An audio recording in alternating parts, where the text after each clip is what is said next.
Pak, strateginya apa sih di pandemi, saat pandemi? Ini saya pengen tahu nih, produk baru masuk katakanlah ke merchant-merchant which is ada hotel, restoran yang pasti sudah punya supplier gitu ya. Salah satu penetrasi pasar yang paling baik adalah harga. Yaitu salah satunya itu yang kita lakukan pada saat itu diserap harga. Selain diserap harga, cerita di belakangnya saya buat gelato halal pertama dari Bali. Gelato dari Bali lagi. Dari Bali. Saya harus pakai payung kuning di antara yang lainnya. Iya, supaya maka cerita itulah, dan pada saat itu juga kontroversi langsung semuanya karena memangnya ada gelato haram gitu. Loh, berarti selama ini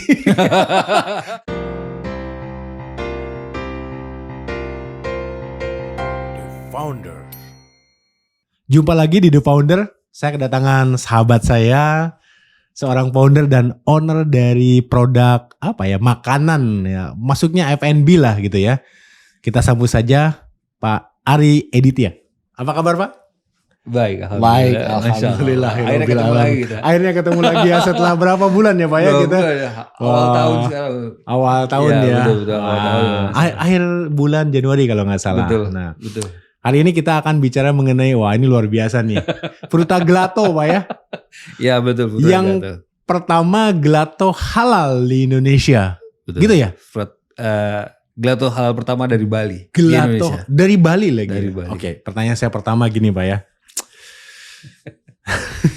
Kenapa perlu label halal? Apakah artinya? Pertanyaan yang hampir semua ya nanya gitu ya. Kenapa ada label halal? Apakah umumnya gitu ya? Barang-barang sejenis ini tidak halal? Boleh dijelaskan Pak? Oke, terima kasih Pak Dede. Ini Masya Allah akhirnya ketemu lagi kita. Alhamdulillah. Ya, Alhamdulillah Allah pertemuan kita lagi. Jadi kalau dibilang kenapa kita mengposisikan diri kita di gelato halal, itu salah satunya adalah untuk menjadi payung kuning di antara payung hitam lainnya.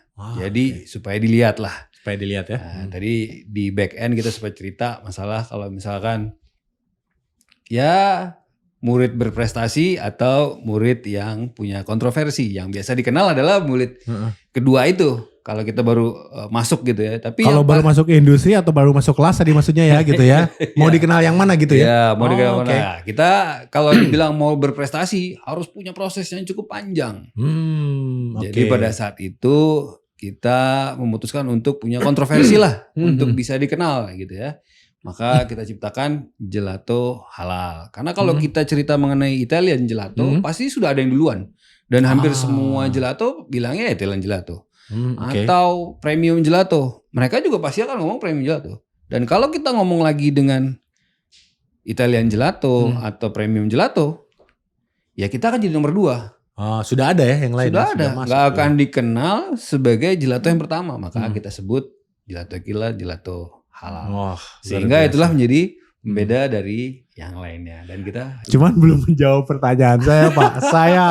Saya kasih contoh yang lain nih. Saya tiba-tiba buat fried chicken halal. Apakah yang lainnya? Atau umumnya tidak halal gitu? Boleh ceritakan seperti apa nih, sekalian edukasi lah ke masyarakat gitu ya. Terutama kaum muslim mungkin ya yang concern banget tentang makanan halal ini. Gimana Pak? Betul. Jadi kalau ditanya concernnya memang betul. Ada gap di situ bahwa kebanyakan orang taunya gelato itu terbuat dari gelatin. Nah, jadi itu sebagai pembentuk atau strukturnya gitu ya. Itu apa, lemak gelatin itu ya? Saya kurang paham terhadap teknisnya, tapi founder satunya lagi itu lebih paham gitu terhadap teknisnya. Kita menggunakan susu lebih dominan untuk ibaratnya dia bisa kalau dibilang gula itu sebagai pengikat atau pembuat strukturnya si gelato dibandingkan gelatin. Dan gelatin itu tidak umum sih digunakan oleh gelato-gelato yang ada di Indonesia terutama ya. Oh, tidak umum gitu ya? Enggak. Oh, oke. Gelato itu memang susu basically. Memang susu. Oh, gelato itu susu ya, bukan susu. Gelatin yang bukan. Itu konotasi orang aja gitu. Oh, gitu. Publik aja yang menanggapinya gelato. Jadi kalau orang F&B bilang cocokologi. Oh, cocokologi gitu ya. Oh, oke, berarti selama ini saya mikirnya salah kalau gelatin itu dari kan kalau nggak salah kapsul-kapsul obat itu kan dari gelatin gitu ya. Dan gelatinnya dari babi gitu ya. Dan kalau dari sapi itu kalau nggak salah lebih mahal jadinya ongkos produksinya seperti itu. Tapi sebenarnya gelato atau itu tuh bukan gelatin. Susu. Oh susu sebetulnya ya. Susu sebenarnya. Oh gitu. Tapi kalau susu kenapa jadi ada narasi banyak gelato yang non halal ya Pak, yang haram ya?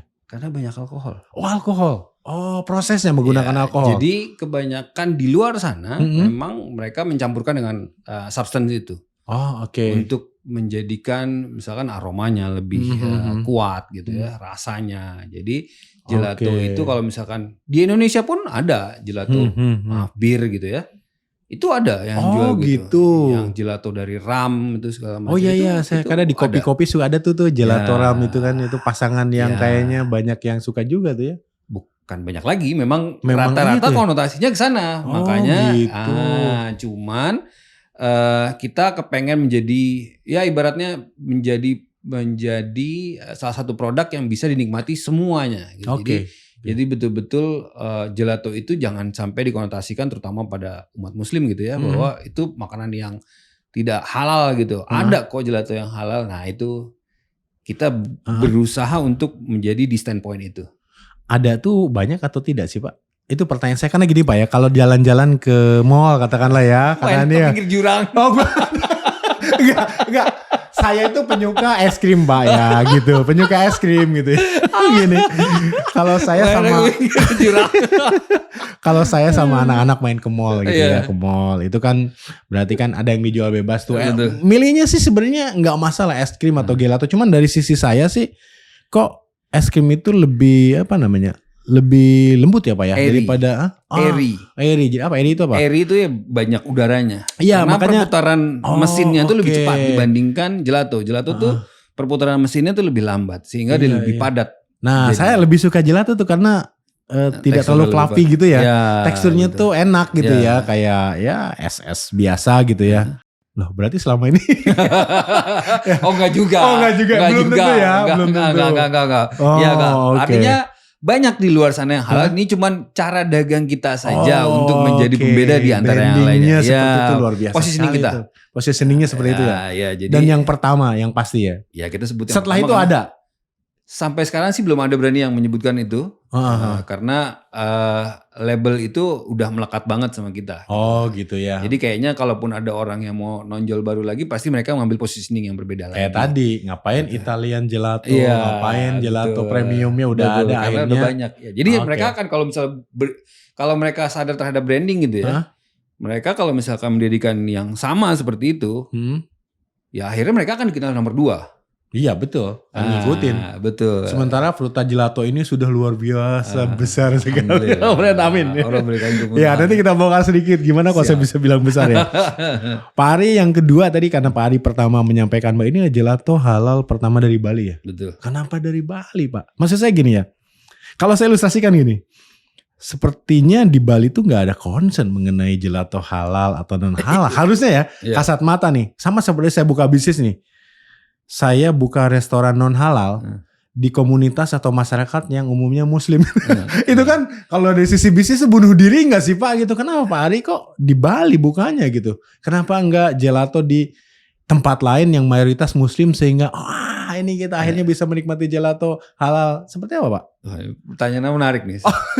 Kenapa dari Bali? Ketika itu karena memang salah satunya adalah kita kita di Bali ya, kita aslinya semua dari Bali. Asli gitu. Bali ya, foundersnya semua rata-rata dari Bali sehingga buat kami yang namanya buat bisnis itu nggak usah jauh-jauh, harus sekitar kita aja gitu. Jadi menurut kami ya udah apa yang kita punya resource-nya pada saat itu, dan itu adalah pandemi gitu ya. Pada saat itu kita merencanakan untuk tadinya cuma berpikir untuk punya store gitu di pinggir jalan lah seperti layaknya orang gitu ya. Outlet gitu ya. Outlet gitu. Cuman ketika menjelang 2020 awal gitu ya. Kalau 2019 Desember. Ya? Saat pandemi ya. 2019 Desember itu kita udah mulai dengar berita bahwa mulai ada orang yang jatuh di tengah jalan lah, yang pandemi berita-berita dari China sana. akhirnya ketika di situ kita coba cari berita segala macam, kok udah semakin mendekat akhirnya betul. Dan bulan Maret kalau nggak salah Pak ya. Bulan Maret. Dan kita 2019 itu sudah mulai riset. Jadi ibaratnya memang pengen launching tuh nanti ya di kuartal kedua lah. Gitu misalnya tadinya pengennya begitu. Ya. Cuman ya qadarullah karena kita sudah dengar itu, akhirnya di 2020 Juni itu kita launching yang pertama kali, tapi totally different. Artinya yang tadinya kita pikir akan buka di pinggir jalan, pada saat itu pandemi, ya tutup. Karena nggak boleh juga ya. Nggak boleh jualan. Satgasnya juga nggak bolehin. Udah pasti nggak boleh. Akhirnya ya udah kita jualan dari door to door. Door to door tuh gimana? Ya satu-satu kita tawarin ke tetangga-tetangga. B2C gitu? B2B. Oh langsung B2B. Ya, langsung B2B. Okay. Karena kita ngerasa bahwa nggak mungkin B2C orang datang ke tempat kita. Ya udah kita yang nyamperin ke mereka. Kan konsep B2B kan kurang lebih seperti itu. Cuman ke bisnisnya gitu ya. Nah cuman untuk produk market fit pertama kali yang kita lakukan adalah seperti itu. Dengan kita ngasih tester, terus kita datang ke orang-orang beli gitu. Oh ternyata mau, dia balik lagi mau beli lagi. Oh berarti ini orang suka nih. Ini baru circle paling kecil waktu kita mulai. Habis itu circle agak besar dikit lagi. Coba kita cari, ternyata mau juga. Habis itu kita ngerasa, nih confidence nih. Tinggal bikin packagingnya, materi marketing dan segala macamnya gitu ya. Pada saat itu kita putuskan untuk masuk ke resto-resto yang menurut kita punya kedekatan khusus. Teman-teman kita yang memang juga sudah mulai usaha lebih dulu gitu ya. Yang punya profiling kuat di Bali pada saat itu, ya udah. Kita coba masuk, ternyata mereka berminat. Dan alhamdulillah sampai sekarang mereka masih bermitra dengan kita. Jadi dari situlah profiling itu kita bentuk, akhirnya dari situ kita jual. Nah, mulai dari situlah kita ngerasa bahwa inilah bisnisnya B2B modelnya gitu. Jadi kalau ditanya dari Bali memang ya salah satunya karena kita semua dari Bali, jaringan pun kita bentuk semuanya dari Bali, sehingga ya kita tagline-nya bilang salah satunya adalah gelato halal pertama dari Bali gitu lah. Bahasanya seperti itu lah. Itu pada saat launching sudah ada tagline itu, sudah memang klaimnya adalah gelato halal atau belum sih Pak? Di awalnya. Kalau di awal memang kita udah langsung bilang ini gelato halal gitu ya. Tapi kalau misalkan secara tagline, kita tagline-nya not ice cream, it's gelato gitu ya. Itu tagline kita. Jadi kita pengen memposisikan kita di atas gitu ya. Sudah kelihatan dari situnya. Cuma ini sebagai support tagline kita bahwa klaimnya kita bahwa sampai sekarang ini adalah gelato halal.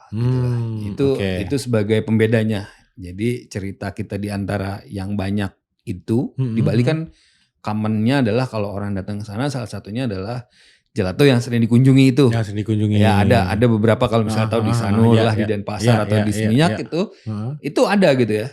Tapi mereka tidak membawa brand itu. Mereka ya udah punya yang non halal. Non halal itu ada gitu. Jadi dari situlah kita ngeliat, ini orang makan gelato aja atau es krim gitu ya, dalam konotasi itu, es krim aja bisa ngantri sepanjang itu. Masa kalau kita buat gitu ya, pada saat itu kita berpikir kalau kita buat kayak gitu cuma dengan konsep yang berbeda bahwa kita menawarkan gelatonya ada gelato halal, harusnya sih bisa diterima oleh pasar. Apalagi Indonesia, pasar terbesar adalah Muslim. Iya. Jadi pada saat itu connecting dots-nya kayaknya works nih. Cuman pada saat itu pandemi. Pandemi tidak mendukung di situ. Kondisi pasarnya. Harus kita cari pivot lain gitu atau cara lain yang bagaimana caranya supaya kita bisa ngedapetin market itu gitu loh. Berarti 2020 launching itu sampai sekarang di Bali itu sudah banyak yang pakai ya Pak ya? Tadi hotel segala macam ya gitu ya berarti ya? Lebih, kan B2B ya? Ya, kurang lebih 130. 130 apa? Merchant ya? Merchant itu konteksnya apa nih? Merchant itu restoran, hotel dan sebagainya. Hotel chain, yang banyak sih hotel chain. Market share ada hitung-hitungannya setelah berapa tahun nih? 4 tahun? Kalau dilihat secara Indonesia gitu ya, saya ngitung itu kemarin untuk presentasi kita, itu untuk 1 quarter saja mereka bisa marketnya untuk beberapa brand itu sampai 3T. Itu hanya untuk ice cream gitu, besarnya ya, secara besarnya. Ice cream termasuk gelato di dalamnya. Iya. Es krim aja. Es krim aja. Segitu. Artinya pangsa itu ada dan sangat besar gitu buat kita. Mhm. Dan Frutagelato masih mengambil sekian persennya, jadi Iya. masih sangat besar Masih untuk sangat besar kita. potensinya ya. Betul, potensinya. Apalagi brandingnya itu udah menusuk banget. Bukan menusuk sih, lebih ke bikin orang itu apa gitu ya. Berarti saya harus makan ini dong gitu kan, gitu. Itu luar biasa sih Pak gitu ya. Nah, pertanyaan saya berikutnya adalah, Pak Ari itu ahli gelato atau apa? Maksudnya gini, orang kadang menemukan saya mau bisnis ini gitu kan. Biasanya karena background pekerjaannya di bidang itu, atau hobinya masak, atau ada istri suka masak sehingga kepikiran itu. Apa sih? Dulu kok kepikiran itu gitu. Iya, Awalnya awal banget nih. Kalau ditanya memang sudah ini yang ke-7 kali kalau nggak salah. Jadi 7 bisnis yang berbeda. Ya, oh gitu. Jadi dari kuliner lah, jualan sepatu lah, handphone lah, segala macam-macam ya. Itu udah. Okay. Tapi it doesn't work. Well, kalau dilihat cerita-cerita orang itu semua memang nggak langsung. Ujiannya mungkin salah satunya itu. Dan kalau misalnya tanya saya ahli dibilang itu, saya tidak. Saya lebih kepada pemasarannya. Bagaimana bisa akhirnya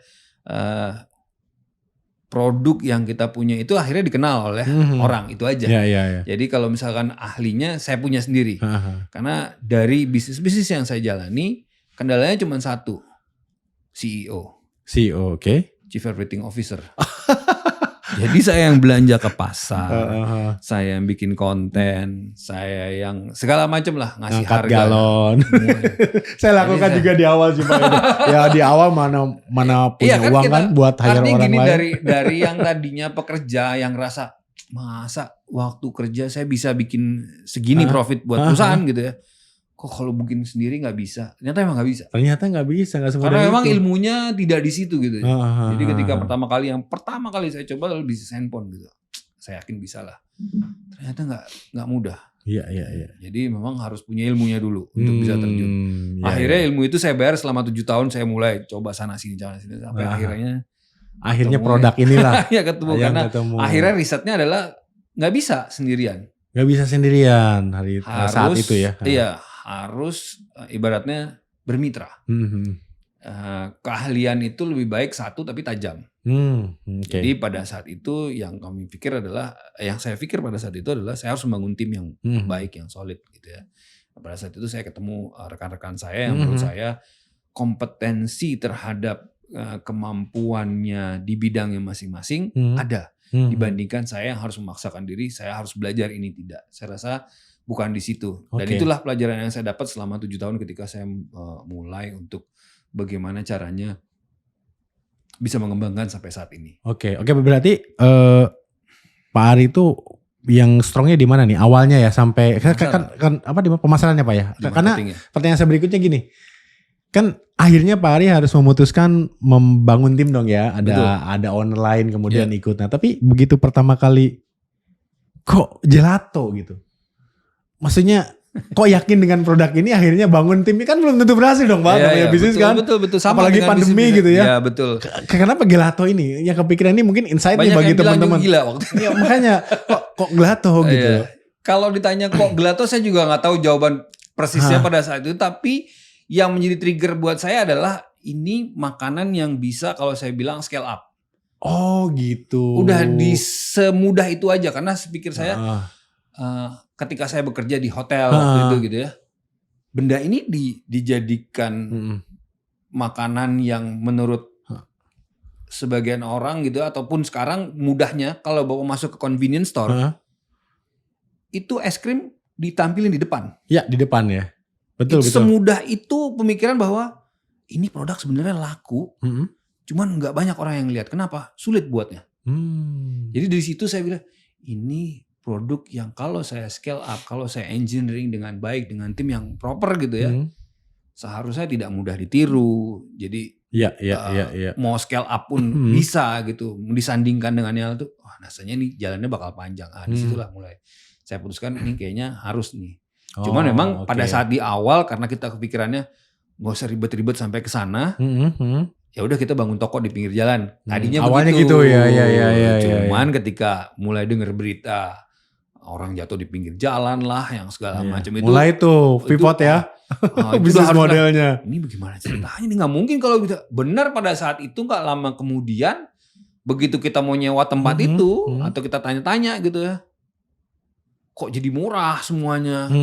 Tapi ya betul pemerintah langsung mengeluarkan apa PPKM kalau nggak salah waktu itu ya. Iya PPKM ya. Pembatasan lah di segala bidang. Segala macam lah itu. Bali yang tadinya rame itu di jalan sepi udah.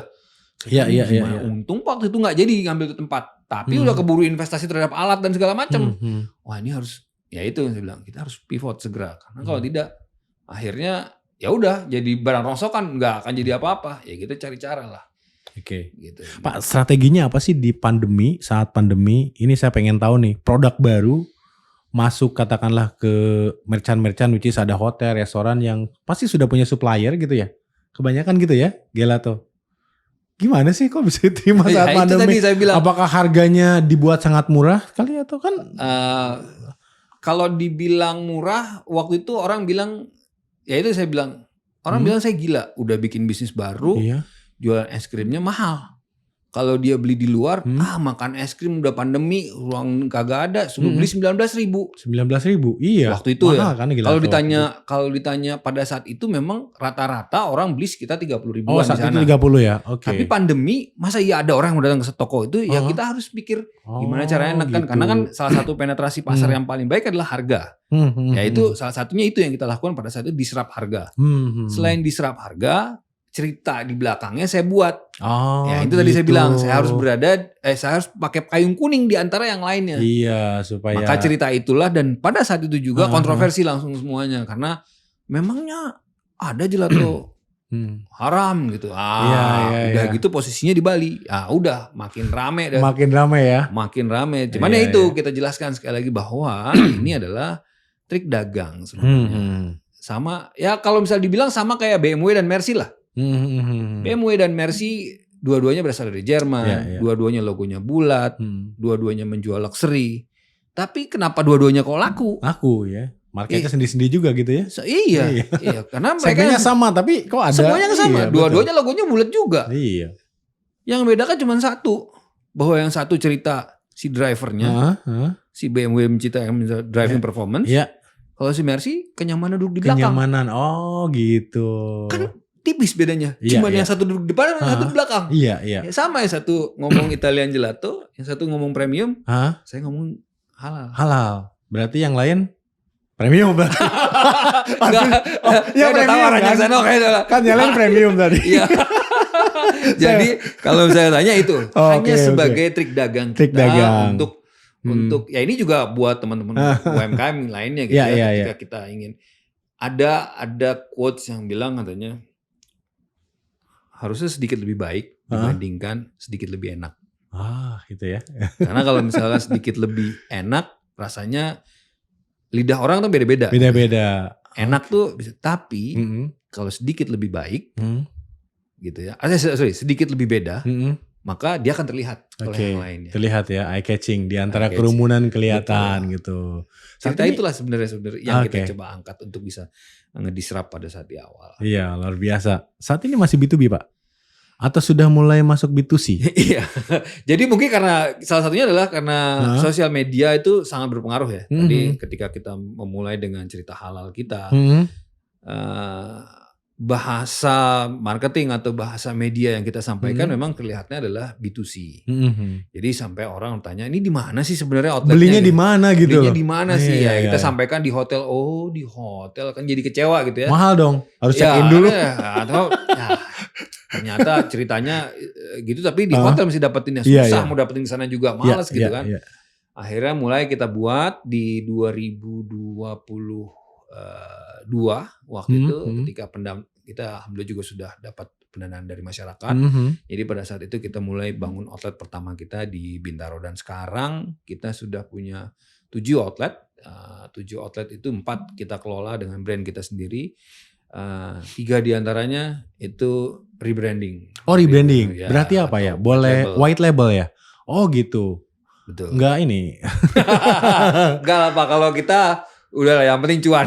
Yang penting cuan ya. Oh gitu. Yang penting cuan. Nanti kita kan artinya gini, kita juga tidak melepaskan begitu saja. Jadi teman-teman yang ada atau yang menggunakan white label atau dengan brand yang mereka sendiri, dari awal pun kita kasih tahu bahwa marketing funnel-nya kita nggak akan siapkan karena Nggak mungkin kita capek-capek ngurusin yang lain gitu. Ya udah kalau emang mau, tapi mereka bilang ya udah nggak apa-apa, kita bisa kok ngelakuin. Oh ya udah silahkan. Jadi teman kita kasih cara, misalkan bisa melakukan yang namanya buy one get one untuk pertama kali untuk mengenalkan tempat itu. Setelah itu nanti diskon pelajar lah, diskon gajian lah, atau apapun itu cerita di belakangnya baik atau datang satu keluarga nanti dapat bonus 1 kalau misalnya bawa temennya, nggak harus potongan diskon atau apapun itu gitu. Jadi trik-trik itu kita kasih ke mereka supaya mereka juga bisa akhirnya dikenal sama masyarakat. Dan alhamdulillah salah satu mitra kita yang white label saat ini di Balikpapan tuh ya dari mulai tadinya cuman freezer kecil ya, sekarang mereka sudah punya 2 outlet. Oke, berarti kalau saya tangkap nih Pak dari penjelasan Pak Ari ini, B2C sudah mulai jalan. Alhamdulillah. Melakukan sendiri dengan outlet punya sendiri gitu ya, jualan langsung ke customer gitu ya, retail gitu ya, dan melalui kemitraan gitu ya. Nah kemitraan ini kan mereka punya brand sendiri dong. Ada yang brand sendiri, teman kita sekarang saat ini sedang mendorong untuk bagaimana caranya mereka juga bisa menggunakan brand kita karena ya udah autopilot jadinya. Iya. Kalau pakai brand sendiri mereka boleh berarti? Boleh mengklaim halal nggak? Nggak bisa dong. Iya, karena kan halal itu nempel ke Frutagelato kan? Betul. Iya, jadi itu kelebihannya gitu ya. Kelebihannya itu salah satunya sehingga bahasa marketingnya pun nyambung, selaras gitu. Nah, kalau misalkan mereka mau boleh mereka klaim lagi dengan cara ya ngajukan. Karena nomornya pasti berbeda. Iya. Jadi ketika dicek nanti kalau misalnya dapurnya Frutagelato nanti. Kok ini beda ternyata, kan ini Fruta gitu, makanya nggak boleh gitu. Jadi dari awal pun kita udah state ke mereka yang bermitra dengan label berbeda gitu, maka kita kasih tahu hanya boleh ditulis diproduksi oleh kami, tapi untuk mengklaim label-label itu tidak bisa, karena itulah salah satu kalau salah satu coach juga yang ngasih tahu halal chain-nya harus dijaga. Oh iya, itu penting banget itu. Jadi itu differentiation kita. Jadi kalau misalkan Frutagelato itu dijual oleh mitra, terus mereka boleh gitu aja mengklaim halal kan tidak tahu ya. Di antara perjalanan dari supplier ke store mereka ada apa kan harus dicek sendiri dong, kayak MUI atau apa gitu ya. Yang melakukan BPJPH. BPJPH ya, bukan MUI ya. Dulu masih MUI waktu dulu di awal-awal betul. Dulu gitu. di awal kita masih MUI, akhirnya ya dengan segala kemudahan yang kita punya, yang kita dapat bimbingan dari beberapa kementerian juga, sehingga akhirnya kita sekarang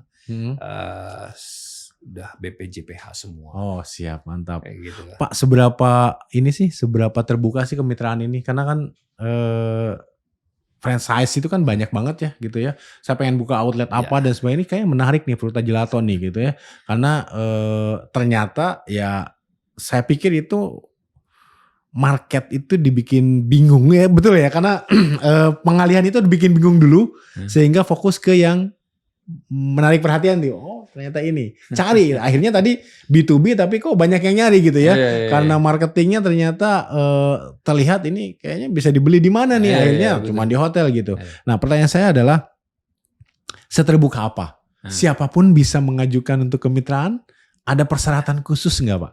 Kalau ditanya persyaratan khusus nggak ada sih. Nggak ada. Yang penting dari kita dari awal ketika kamu bergabung dengan kami, maka yang kami harapkan juga teman-teman bukan hanya diam begitu saja, cuman bisa melihat pasar sekitarnya sehingga betul-betul bisa melakukan penetrasi pasar. Kecuali mungkin yang kita lakukan secara autopilot. Atau kita yang menjalankan, mereka cuma memberikan dana kepada kami sehingga kami yang mengelola. Bisa gitu juga. Ya. Jadi jatuhnya investor ya? Jatuhnya investasi. Kalau lokasi segala macam menentukan Frutagelato? Disepakati oleh berdua. Artinya kalaupun klien ada mengajukan misalkan, nanti kita akan ada tim yang untuk datang ke sana untuk mensurvei betul-betul tempat ini layak nggak sih untuk dengan makanan seperti ini. Karena kan jangan sampai ketika mereka sudah mendirikan akhirnya mereka kecewa gitu. Yang salah satunya kita jaga adalah itu sebenarnya supaya mereka yang sudah ibaratnya menyisihkan uangnya sekian puluh juta misalkan hanya untuk membeli kemitraan kita nggak menyebutnya franchise, kita menyebutnya kemitraan gitu ya. Jadi tidak kecewa begitu saja, sehingga mereka juga bisa mendapatkan profitability yang sama dengan kita. Gitu. Jadi sama-sama untung lah ya gitu. Jangan sampai saya juga dengar banyak sekali teman yang franchise konteksnya atau kemitraan sebenarnya dibungkus dengan apapun gitu ya. Ujungnya setelah bayar ya bodo amat mau di mana gitu ya, pusing gitu ya. Ya ghosting ditinggal. Kita kesulitan nyari orang, SOP segala macam itu nggak jelas. Insya Allah gitu. kalau itu kita coba seamanah mungkin untuk kita menjalankannya. Jadi sampai sekarang pun dengan tadi saya sebutkan bahwa kita sudah dipercaya oleh masyarakat kurang lebih 450 orang yang sudah masuk menjadi investor kita saat itu karena kita sudah publik di pasar security crowdfunding gitu ya. Jadi SCF ya Pak ya? Di SCF. Jadi kita memang pengen ngasih tahu kepada masyarakat bahwa bisnis ini menguntungkan. Asal mereka mau bermain dengan cara kita gitu ya. Sehingga mereka betul-betul tahu gitu, misalkan udah tahu di sini nggak rame, maksa karena ngelihat brand kita, udah di sini aja nanti pasti itu yang buat kita juga kadang-kadang rasanya bukannya malah memajukan, malah tarnishing the brand. Iya. Itu yang kita jaga. Maka kalaupun kita harus membuat, maka kesepakatan dari dua belah pihak betul-betul harus kita jaga. Itu sih salah satunya. Jadi kalau ada calon mitra yang sudah punya outlet gitu, dia jual yang lain, boleh jual Pluta Gelato enggak? Enggak boleh. Lagi. Dia punya outlet nih. Jual gelato lain lah gitu. Terus dia mau ngasih opsi gitu ya. Boleh enggak? Atau jatuhnya merchant kalau kayak gitu? Kalau kita sebutnya merchant jadi. Merchant, tapi boleh yang merchant gitu ya. Kalau itu sudah ada di beberapa, cuman dia biasanya ketika sudah tahu bahwa dia jual gelato, dia nggak akan jual karena brand yang itu pun nggak mau. Kalau dari kita sih. Oh gitu, pasti. Ya, kalau dari kita sih, ya kita senang-senang aja karena kita rasa kita produknya confidence lah gitu yang produk kita punya. Jadi saya rasa kalaupun sudah ada gelato dulu gitu misalnya di sana, rasanya yang punya brand ini yang tidak akan mau gitu. Karena kalaupun misalnya kita masuk terus ada brand gelato lain yang masuk, ya sama kurang lebih. Mereka juga kalau bisa yang itu digeser. Oh gitu ya, kayak gitu ya. Kalau kita yang masuk seneng aja ya. Kita mau masuk seneng aja. Itu ya. Oh iya. Karena kita confidence, artinya gini, produk yang kita punya kita confidence, dengan marketing funnel yang kita punya pun kita juga confidence, sehingga rasanya nggak ada lagi yang diragukan buat kita untuk menekan pasar untuk bisa lebih jauh lagi terhadap pasar itu gitu. Oke. Yang mau jadi mitra ada skalanya nggak sih kalau kemitraan di F&B yang lain tuh ada macam-macam, ada yang ukuran berapa, ada minimum nggak Pak atau seperti apa? Yang paling kecil itu cuma 10 juta. Oh 10 juta. Nah, itu 10 paling juta kecil. itu apa, bahan aja atau dengan? Itu dapat freezer yang 100 liter. Oke, 100 liter. Kurang lebih 100 liter tuh yang chest freezer kecil itu. Itu dengan bermitra itu dapat kurang lebih 200 gelato, 200 cup gitu ya. Sehingga dari situ kalau dia punya outlet itu paling cocok kalau misalnya dia punya outlet gitu taruh situ. Sehingga orang punya makanan pendamping, karena rata-rata ketika mereka punya makanan utama mereka nggak punya makanan pendamping atau dessert. Sehingga daripada repot udah ambil aja gini. Iya. Nah, kalau resto bukannya tidak boleh dengan es krim, cuman rasanya kalau misalkan dia udah tahu makannya ke sana aja udah habis 35 dan segala macam. Rasanya kalau misalnya dikasih dengan makanya kita bilang not ice cream it's gelato, itu artinya ya dia mampu lah untuk membeli lebih gitu. Sehingga kita rasa dengan kita menempatkan dengan branding yang kita punya, tampilan yang kita punya, rasanya sih lebih proper dengan yang itu gitu. Jadi rata-rata memang yang kita masukkan adalah resto-resto. Resto-resto kebanyakan ya. Kalau outlet khusus untuk jual gelato ada juga. Ada. Oh oke. Jadi itu khusus berarti ya, ada nilainya tertentu gitu ya. Jadi kalau misalkan kan biasanya desainnya segala macam udah disesuaikan dong supaya seragam gitu ya Pak ya. Betul. Jadi kalau misalnya bermitra kita misalnya mau bangun sama kayak mitra kita yang ada di Jogja dan di Balikpapan gitu ya. Kalaupun dengan brand kita ya pasti nanti kita yang akan bantu dari A sampai Z-nya lah. Nggak gitu ya. Nggak mungkin ya udah pokoknya nanti ibaratnya dia mau ikut campur boleh ya, cuman rasanya lebih baik kita juga ikut di sana supaya brand kita terjaga juga. Gitu. Pokoknya gak usah khawatir mitranya mikirin funneling aja deh. Bisnisnya, marketingnya mau seperti apa gitu ya intinya gitu ya. Oke, dapurnya. Justru malah itu yang penting ya. Itu justru di part kita. Oh dibantu? Iya. Oh gitu. Kalau misalkan dia punya berminat untuk bermitra dengan kita, terutama yang outlet besar gitu ya, itu dari A sampai Z-nya kita bantu. Oh gitu. Jadi kalau bisa ya sama dengan bisnis-bisnis convenience store lainnya, ya mereka ibaratnya tinggal duduk, dapat ceritanya, mau hijau mau merah nanti hasilnya kita sampaikan. Jadi ada tingkatan mitra, termasuk kalau yang nggak mau repot sudah ada nih paketnya ya. Ada lengkap pokoknya gitu lengkap, ya. dari A sampai Z, dari yang paling murah hanya untuk jadi makanan pendamping buat makanan utamanya. Karena mungkin dia ngerasa brand dia, karena kalau Bapak ke Bali itu ada beberapa coffee shop yang mereka ngerasa brandnya dia kuat. Jadi yang dibutuhkan adalah pendampingnya ya. Daripada dia susah bikin dessert dan segala macam, ya udahlah ngambil fruta gitu misalkan. Kita taruh freezer kita di sana. Gitu udah ya sampai sekarang itu ya terus repeating, udah 4 tahun bahkan sama kita sekarang. Dari awal kita buka. Dari awal ya sampai sekarang ya. Sampai sekarang. Pak, kalau masuk retail nih, kalau ke B2C ya. Ini rasanya kalau saya memang tahu lah ya perbedaannya, karena tadi kalau ke mall itu saya beli kadang gelato karena saya lebih suka teksturnya. Cuman kan tidak ada brand halal. Oke, saya nyari fruta jadinya nih gitu kan. Kalau ke mall itu gitu ya. Belum ada brand halal, nggak tahu apakah halal atau tidak, nggak tahu. Tapi yang nggak kepikiran juga, saya pikir ya baik-baik saja gitu ya. Nah, masyarakat umum nih ya. Ini membandingkannya gimana ya antara es krim dan gelato? Kalau nggak salah ya, secara umum harganya jauh lebih mahal ya Pak ya. Nah sementara consumer retail itu price sensitif banget sih Pak. Gimana sih Pak Ari? Ya kalau misalnya ditanya dari luarnya memang nggak akan terlihat. Nggak kelihatan ya. Kalau ditanya es krim yang mahal ada. Dari luar ada juga banyak gitu. Betul. Ya. Tapi memang yang membedakan salah satunya adalah kadar lemaknya.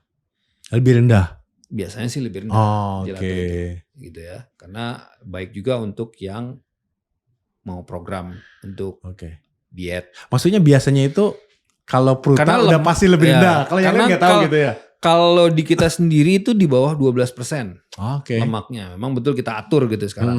Nah, itu seiring berkembangnya waktu gitu ya. Kita mempelajari juga sehingga kita rasa bahwa trik-trik ini perlu kita masukkan bahwa ini rendah kalori lah, gitu-gitu. Salah satu penguat juga brand kita. Tambahan halal tadi gitu ya. Betul. Jadi kita bisa sebutnya ya ini makanan sehatnya, gitu.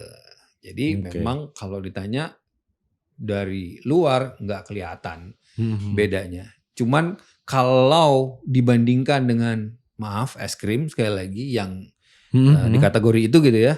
Kalau itu biasanya airy itu jadi kalau habis dimakan tuh kayak habis gitu, kempos gitu ya. Tapi kalau kita teksturnya lebih padat. Iya, lebih padat ya. Jauh lebih padat. Jadi makan sedikit pun, makanya biasanya gelato kan porsinya kecil-kecil. Iya, lebih kecil. Tapi padat setelah makan dari gelato tuh rasanya. Gitu. Tapi saya juga kadang nemu yang murah Pak. Cuman encer. Kenapa? Apa yang salah ya?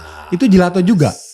Maksudnya memang beda varian atau bukan? Ya kan orang boleh aja mengklaim, sah-sah aja. Kalau dia mau mengklaim mau seperti apa ya boleh-boleh aja. Tapi gelato yang betul seharusnya density-nya padat. Jauh lebih padat dibandingkan itu. Karena memang perputaran mesinnya dia jauh lebih pelan dibandingkan es krim. Karena es krim itu churningnya cepat. Sehingga kalau misalnya dimasukin krim ya ngembang. Kan kalau ibu-ibu tuh masukin krim terus dikocok krimnya, semakin kembang kan. Nah, kalau pelan dia akhirnya padat malah. Gitu ya. Nah, itu yang kurang lebih. Dan susu kalau misalnya diaduk itu dicampur, ya itu jadi padat. Jadi padat ya. Gitu dibandingkan es krim yang perputaran mesinnya tuh lebih cepat. Nah, kalau yang saya lihat di film-film ya Pak, kalau saya bilang saya minum nanti masalah. Di film-film kan ada minuman keras dicampur, itu es krim atau gelato sih Pak? Kayak lucu banget tuh kayak di bar gitu ya. Itu orang sebutnya apa? affogato. Ada juga yang menggunakan es krim. Ada juga menggunakan es krim. Karena mereka mau menekan COGS-nya. Jadi rasa pahitnya itu dikalahin sama manisnya dari itu sebenarnya. Kan minuman itu pahit gitu ya. Biar nggak terlalu pahit gitu ya. Tapi umumnya harusnya gelato ya. Kalau dibilang harus sih tidak, enggak, tapi sekali lagi biasanya itu hanya untuk menjadi varian dari menunya mereka, sehingga untuk mereka punya varian itu, mereka ciptakan yang seperti itu dengan COGS yang menurut atau HPP gitu ya. Masuk lah ya gitu. Masuk. Jadi punya cerita itu. Karena kalau dibilang dengan kita memang pastinya akan tinggi. Tapi dia harus didorong dengan produk yang cerita di belakang itu. Karena kalau harga tinggi nggak ada dorongan cerita di balik produk itu, rasanya kurang menonjol nantinya. Jadi gitu ya. murah tapi apa yang mau dibeli nih gitu loh. Gitu. Oke, karena kan ada juga orang yang datang bukan hanya karena mahal atau murahnya, tapi dia pengen sesuatu di balik itu, misalkan sehatnya gitu ya. Apakah karena ini rasa buahnya? Karena ada juga yang testimoni dari kita, akhirnya anak saya tadinya nggak biasa makan buah, sekarang karena kalau sorbet itu kan betul buah, air dan gula. Jadi gulanya juga kita takar gitu. Jadi ya betul-betul rasa kayak makan buah. Kayak makan buah gitu tapi, ya. Bentuk es krim yang anak-anak suka. Anak-anak gitu suka. Gitu. Oke. Akhirnya seperti itu. Ya. Nah, balik ke bisnisnya nih Pak. Saya dengar tadi Fruta Gelato ini dimiliki juga oleh 450. masyarakat 450 itu. Nah, kan itu publik yang menguasai, tapi bukan IPO di IDX ya Pak ya? Belum. Bukan. Belum di sana. Belum. Oke, sedang dalam proses. Alhamdulillah Allah berikan kemudahan. Saat ini kita masuk dalam program Kementerian Koperasi dan UKM bersama dengan SCF kita gitu ya. Kita masuk ke roadshow to IPO. Jadi saat ini kita dalam masa inkubasi oleh IDX untuk bisa akhir nanti di IPO. Kalau saat ini kita sendiri sudah di LBS Surundana namanya gitu ya. Jadi di LBS Surundana itu kita sudah menjadi mitra mereka kurang lebih 2 tahun lah. Oh gitu. Gitu. Ada target berapa lama Pak? Untuk listing di IDX nih? IPO lah gitu, IPO versi bursa. 3 tahun. 3 tahun. Targetnya untuk bisa masuk ke sana. Wah luar biasa. Udah ini. Doanya kalau gitu. Doain. Wah luar biasa ini. Ini solusi yang betul-betul. Saya pikir sesuatu yang eye catching ya kalau menurut saya, dan jago banget bikin brandnya itu. Luar biasa gitu ya. Karena menarik perhatian, jadi seakan-akan mengesampingkan yang lain pada saat launching minimal gitu ya. Halal ya gitu, luar biasa. Berarti sudah milih-milih kode emiten dong Pak ya. Yang cocok tuh apa gitu. Kalau di saat ini kita FRTA SCF untuk yang di SCF. Ya untuk di SCF itu kita FRTA SCF. Tapi kalau untuk yang itu belum, karena kita masih dalam masa inkubasi. Jadi ya mohon doanya lah, mudah-mudahan di 3 tahun mendatang ini kita bisa mengejar angka itu. Nah SCF ini kan solusi bagi perusahaan yang misalkan gini, saya mau IPO tapi belum ready nih gitu. Berarti salah satu solusinya SF gitu ya? Salah satunya security crowdfunding. Ini di bawahnya, kalau orang bilang biasanya mini IPO lah. Mini IPO ya? Mini IPO. Itu berapa tahun setelah didirikan Pak? Bapak dapat? Kalau kita mungkin salah satunya yang menjadi pembeda, dan itu karena mereka melihat kita sudah tahu caranya membuat diferensiasi, produknya juga ibaratnya kompetitif gitu ya. Jadi waktu itu justru masih 1,5 tahun mereka sudah melirik kita, dan akhirnya setelah 2 tahun betul-betul pas di 2 tahun itu kita di launching oleh mereka. Masih pandemi itu kan ya? Masih pandemi. Di launching oleh mereka juga. Di launching pertama kali oleh mereka. Tapi sebelumnya mereka sudah menjalani dengan perusahaan-perusahaan yang lain, cuman gongnya pertama kali dengan kita. Gitu. LBS ini. Jadi ketika pada saat dengan kita justru ya artinya kita memberikan mudah-mudahan solusi yang terbaik buat para investor kita juga, bahwa pada saat itu memberikan kepercayaan kepada publik juga bahwa bergabung dengan SCF itu menjadi salah satu solusi. Karena yang menjadi masalah atau yang sering menjadi masalah buat UMKM ya, mikro gitu ya, itu rata-rata adalah pendanaan. Ketika mereka harus lebih jauh lagi untuk bisa mengembangkan bisnisnya. Oke. Dan Jadi mungkin saya potong sedikit Pak. Saya sedang meng-compare nih antara IDX dengan SCF ini ya. Supaya bagi teman-teman nih wirausaha gitu biar jadi solusi nih gitu ya. Kalau IDX kan benar-betul laporan keuangan kita itu jadi hal yang sangat penting banget ya untuk bisa masuk ke sana. Bahkan ya asetnya pun papan utama tuh kalau nggak salah 50 miliar ya Pak ya. Betul. Di sana minimum. Ya berarti kalau Brutaglato 3 tahun lagi udah kebayang lah gitu ya. Punya itu gitu. Saya gak mempertanyakan itu. Yang saya tanyakan gini. Berarti SCF ini kita seperti startup, exercise, pitching gitu ya. Bisnis plan kita seperti apa? Meyakinkannya seperti itu ya Pak ya? Kurang lebih sama. Jadi laporan luar biasa tetap, nih. Jadi exercise-nya itu justru lebih enak di sini. Oh gitu. Karena sebelum kita betul-betul di papan utama, di SCF ini kita ibaratnya latihan gitu. Kita betul-betul harus pitching kepada mereka. Kita betul-betul harus memberikan laporan. Kalau di bursa itu 3 bulan sekali. Ya. Kalau di SCF 6 bulan sekali. 6 bulan sekali. Jadi ada relaksasi 3 bulan. Tapi karena mereka tahu bahwa kita masuk di akselerasi itu, maka sekarang mereka menggenjot kita supaya bisa 3 bulan sekali untuk bisa. Sehingga buat kita, oh ini challenge baru nih. Iya. Terus satu lagi, ini mungkin pesan juga buat UMKM gitu ya, bahwa kalau ada challenge ya diterima gitu lah. Challenge itu salah satunya ya gitu.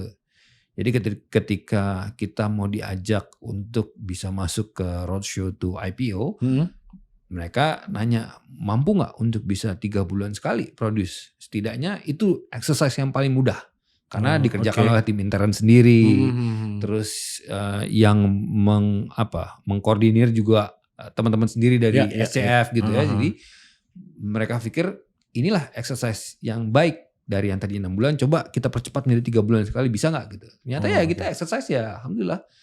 Kita bisa tunjukkan walaupun kadang-kadang mundur jadi 4 bulan sekali. Tapi it's a good thing. Yang kadang-kadang kalau UMKM itu kalau misalnya dikasih tangan-tangan sebegitu, aduh repot gitu ya. Terutama ada laporan gitu keuangan betul. Iya, masih belum Everything dipisah. officer. Iya, betul. Everything officer. Itu jauhin kata-kata itu. Ditanya COGS aja pusing gitu ya kadang-kadang. Betul, itu yang menjadi gitu. kendala. Itu yang menjadi kendala. Makanya kita bisnis saya di awal-awal itu selalu terkendala dengan yang seperti itu. Pelaporan, terus tahu COGS dan padahal kalau ditanya ketika menjadi profesional, yang saya lakukan ya salah satunya itu dengan tahu COGS-nya itu. Makanan hari-hari ya ibaratnya yang sering kita lakukan ya seperti itu gitu, membaca laporan itu gitu. Tapi ketika ngejalanin usaha sendiri, udah pokoknya gimana jualan. Iya, di nomor 2 kan itu ya. Iya, jadi nomor 2 kan begitu mendirikan ini, pokoknya dari pertama kita harus good governance.